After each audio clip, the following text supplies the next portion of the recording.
Welcome back to the deep dive. Today, we're plunging into a topic that's, well, it's not just timely, but really impactful.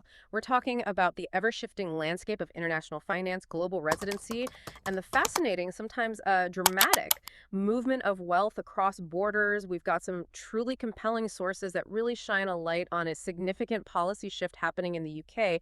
And then we'll pivot to explore an increasingly popular alternative for those, navigating these new horizons. So, our mission for this deep dive is basically to unpack why a certain group of high net worth individuals are making these big moves. What are the implications for the countries they're leaving? And then, what kinds of options are out there for people from really a wide range of nations? We'll be using Panama's Friendly Nations program as a key example here, sort of charting the global push and pull factors.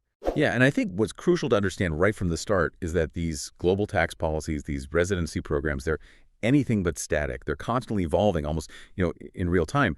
Understanding these shifts, it isn't just about tracking where money moves. It tells us so much about broader economic trends, how governments are trying to manage their finances, and frankly, individual strategies in a world that's just more interconnected than ever.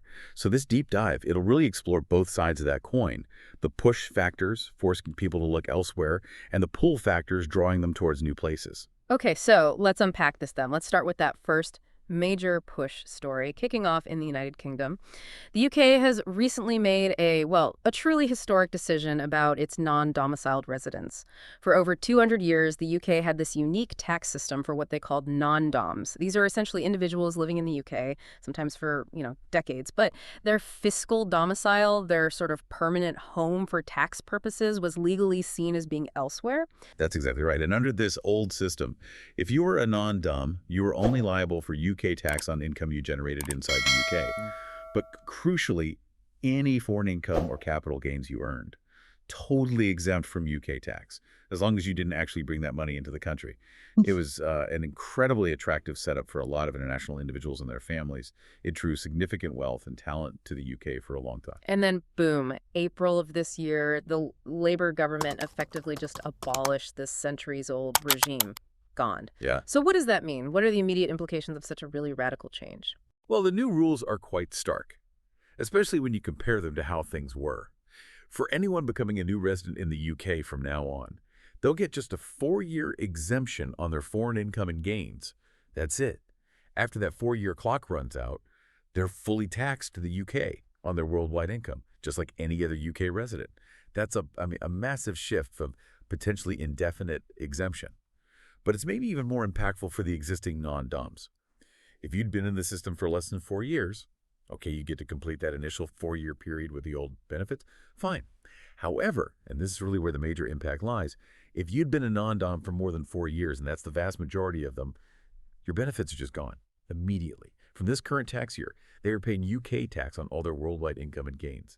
Imagine just waking up to that kind of fundamental change in your finances. And we're not talking about a tiny group here, are we? Our sources estimate something like 70,000 UK residents were operating under this non-dom tax regime. That's a pretty significant chunk of the population to suddenly face such a major tax overhaul. The political reasoning must have been pretty strong for such a drastic move. Oh, absolutely. The primary driver is the UK's very substantial public deficit.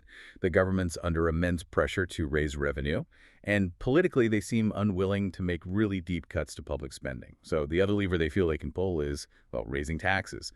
They estimate this abolition will bring in around £6 billion a year. It's an attempt to plug a big fiscal hole. Okay, but here's where it gets really interesting, right? You'd think £6 billion a year straight into the treasury coffers, that's a clear win. But the surprising and frankly pretty immediate consequences of this policy change are already starting to show up. Are they actually seeing that money, or is something else happening? Yeah, the data coming out is already pretty stark. It suggests those government revenue projections might be, let's say, a bit optimistic. Estimates are suggesting a net immigration of 16,500 millionaires from the UK in 2025. Now, this isn't just a big number. It's projected to be the largest outflow of rich people from any country globally next year, by quite a margin. Wow. The largest outflow globally. By a long shot. To give some perspective, the second highest is China, estimated at maybe 7,800 millionaire departures. But China has, what, 20 times the population of the UK? So the UK is losing double the millionaires relative to its size. It's really an unprecedented kind of exodus. And the financial hit from this, it represents a potential loss of nearly $100 billion in wealth just walking out the door. $100 billion. Yeah. And what's more, the UK's own Office for Budget Responsibility, their independent fiscal watchdog, has admitted these revenue estimates are highly uncertain. Because, well, they depend entirely on how many of these affected taxpayers actually decide to leave. If a significant number pack their bags, the actual revenue collected will be much, much lower than they hoped. It really highlights a critical economic point. Highly mobile capital doesn't just sit there when you ask for more. It tends to seek the path of least resistance. So it's not just about passive wealth then, not just people living off investments leaving. There's a deeper impact too, something our sources call human capital flight. Absolutely. Yeah. And this is perhaps the most concerning thing long term. Since October of last year, we've seen 3,800 company executives leave the UK. That's a 40% jump compared to the same period the year before. And this outflow seems to have sped up since April, when the non-dom abolition was confirmed. This isn't just a drain on potential tax revenue, it's a direct drain on managerial talent, on entrepreneurial drive, the very engine of economic growth. Businesses rely on these people for leadership, innovation, creating jobs. Losing them has a real compounding negative effect. This whole UK situation, it paints a pretty stark picture. But what are the broader lessons here? For any country juggling public finances and trying to stay competitive globally, what should we take away? I think there are two really crucial lessons that go way beyond just the UK. First, it's kind of a myth that a country with monetary sovereignty, meaning it has its own currency, like the UK does, is somehow immune to economic realities or the need for budget adjustments. The UK's 10-year public debt interest is sitting at 4.5% right now. That's its highest since 2007. And that's a direct result of persistent high public deficits. Having your own currency doesn't magically erase fundamental economic imbalances. It just gives you more tools to manage them maybe, but you can't ignore them. The second lesson, and maybe the more profound one, is this. When adjustments are needed, making them mostly on the revenue side through big aggressive tax hikes instead of tackling the spending side, well, that tends to be far more damaging to long-term economic activity.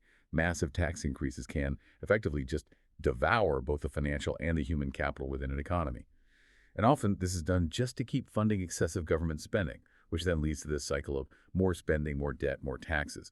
For mobile wealth and talent, it can backfire spectacularly. You end up shrinking the very pie you're trying to get a bigger slice of. Right. It forces a nation to ask, Right. are we taxing for revenue?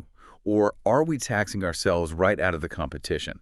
This kind of cycle, it's often called a recipe for failure because it just undermines the foundations of prosperity. That's a powerful and, yeah, frankly, quite sobering analysis of what's happening in the UK.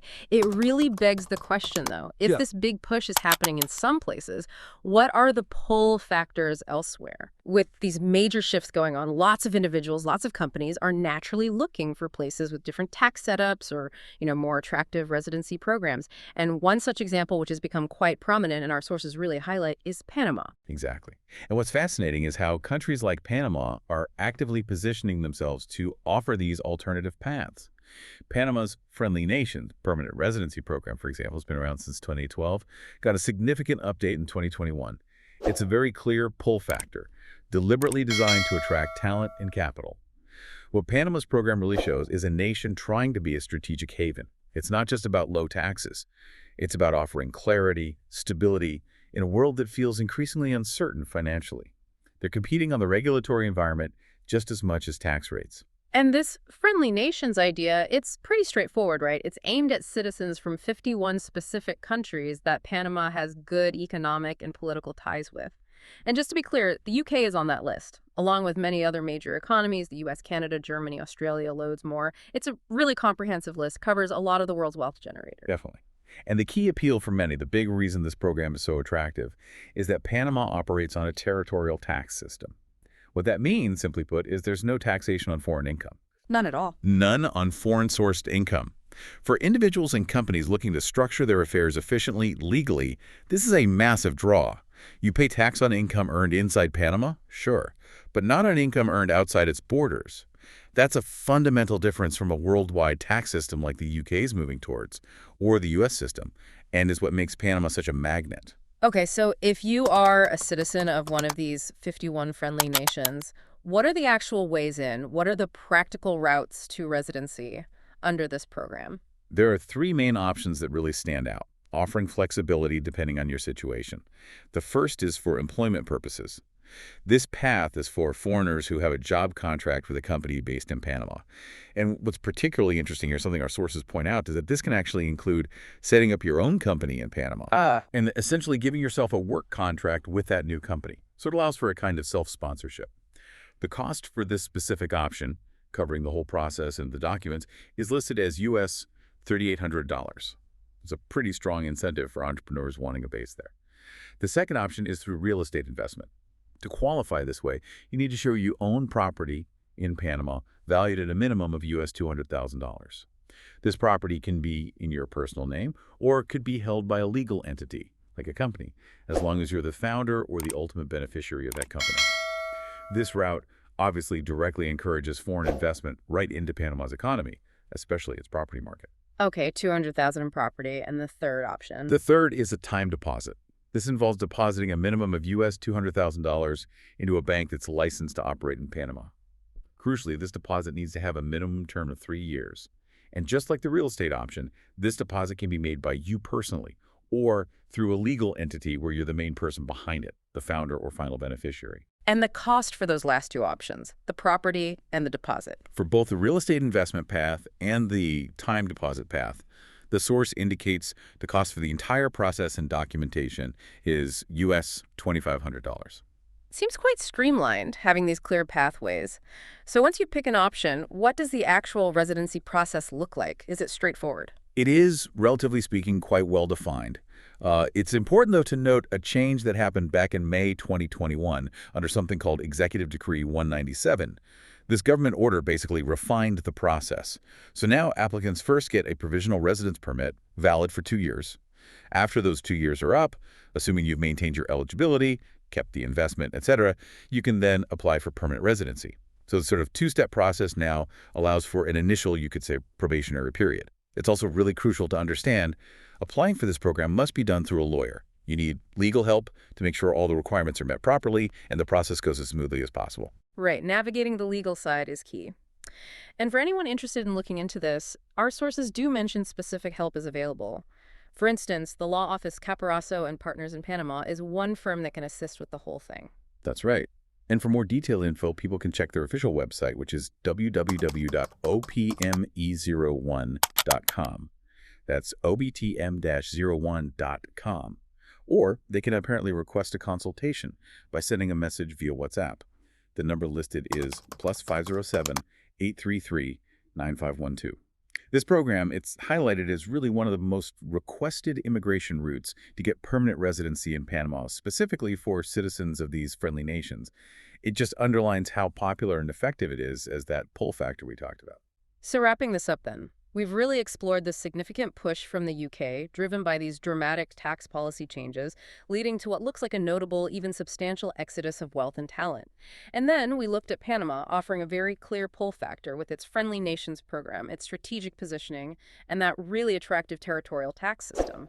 It's quite a study in contrast, isn't it? It really is. One nation tightening its fiscal grip, maybe hoping to raise revenue, and another extending a, well, pretty open invitation. And if we connect this back to the bigger picture, these movements of people, of capital, they aren't just isolated events. They're really symptoms of this dynamic global environment we're in.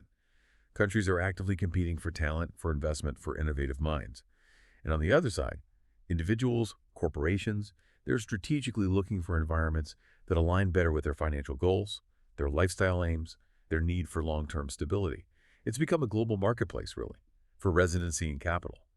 And the rules are constantly being tweaked, constantly being rewritten. Yeah, and for you, our listener, this deep dive, I think, really highlights just how directly government policies can hit individual choices and literally reshape global economic flows. It's a pretty vivid reminder that, when one door closes or maybe just gets harder to go through, others are often wide open. And sometimes those other doors have very different rules, very different incentives attached. It shows that capital, and maybe more importantly, the human expertise that manages it, it's incredibly mobile, and it will generally seek out what it sees as optimal conditions. Which, raises a really important final question for us all to think about. What are the long-term implications here?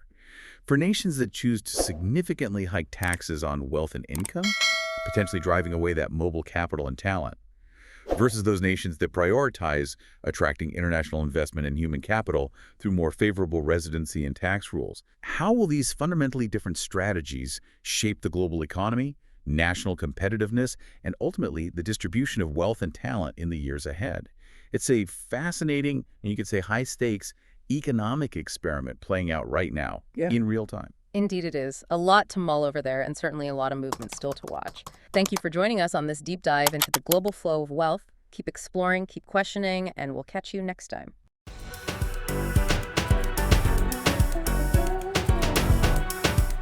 It's time to turn your life around. Get information on our website or book a life change consultation. www.opm01.com